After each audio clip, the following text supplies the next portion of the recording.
Maithili express की शानदार प्रस्तुति। प्यार से भरल दिल के गम में डूबल रे, गम में डूबल रे।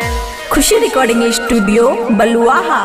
दिला पाक दर्द कैसन है छै बुझल रे, दिला पाक दर्द कैसन है छै बुझल रे। प्यार से भरल दिल के गम में डूबल रे, प्यार से भरल दिल के गम में डूबल रे।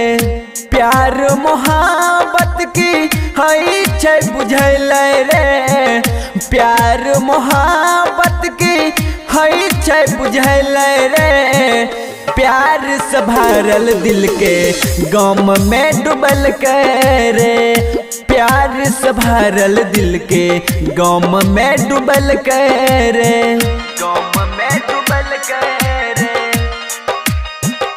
प्यार से भरल दिल के गम में डूबल रे। भूललो से भूल न पाए ओकर सुरतिया, हर घर याद आवे मीठा मीठा बातिया, हर घर याद आवे मीठा मीठा बातिया। भूललो से भूल न पाए ओकर सुरतिया, हर घर याद आवे मीठा मीठा बातिया।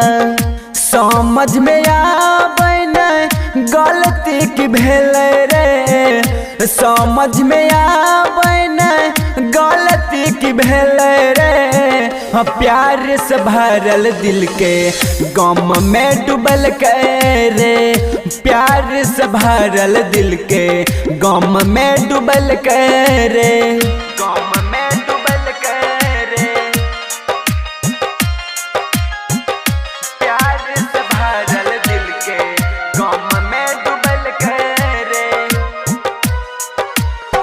प्यार खूब करत रहिए ओकरा से हम, तैयो उदा के गेले दिल में जखम, तैयो उदा के गेले दिल में जखम।